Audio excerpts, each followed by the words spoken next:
Assalamualaikum warahmatullahi wabarakatuh.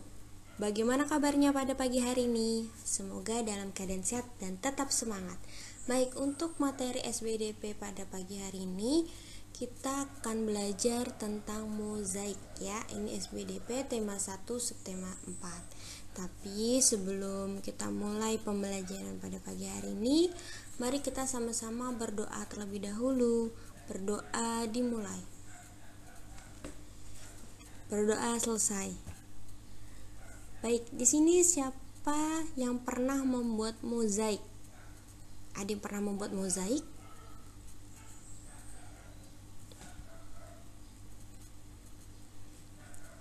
Nah, jika kalian belum tahu apa itu mozaik, yuk mari kita simak materinya. Mozaik merupakan karya seni rupa teknik tempel yang terbentuk 2 atau 3 dimensi untuk menciptakan sebuah gambar dengan menyusun kepingan-kepingan kecil benda berwarna atau potongan-potongan benda dan ditempelkan pada bidang datar seperti kertas, kanvas, dinding dengan menggunakan perekat lem. Nah, kepingan-kepingan kecil yang dapat digunakan untuk menyusun sebuah mozaik dapat berupa kepingan pecahan keramik, potongan kaca, potongan daun kering, potongan kertas, potongan kayu, biji-bijian, cangkang telur, kancing, dan sebagainya.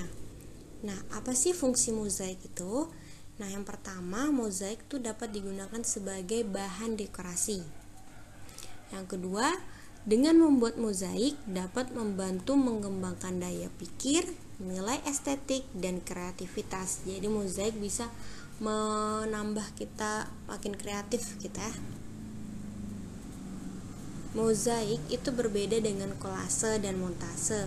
Ciri khas dari mozaik yaitu dalam karya seni mozaik hanya satu tema gambar dan hanya menggunakan satu jenis material saja atau bahan ya. Jadi kalau mozaik itu hanya menggunakan satu bahan saja. Misalnya jika teman-teman ingin membuat mozaik dengan pecahan kaca, maka dalam satu tema gambar tersebut harus menggunakan pecahan kaca semua. Yang boleh berbeda hanyalah warna saja. Nah, apa aja sih alat dan bahannya ketika kita mau buat mozaik? Jadi alat dan bahannya yang pertama adalah bidang data. Bidang data itu seperti kertas, kanvas ya, dan lain-lain. Kemudian yang kedua kita perlu potongan-potongan benda seperti kepingan kaca, biji-bijian, daun kering, cangkang telur, dan sebagainya. Dan yang ketiga alat perekat atau lem. Nah, berikut adalah contoh gambar. Jadi gambar yang pertama ini dia menggunakan biji-bijian ya, biji-bijian. Kemudian kalau yang kedua ini dia menggunakan daun. Nah, ini yang disebut dengan mozaik ya, daun-daunan.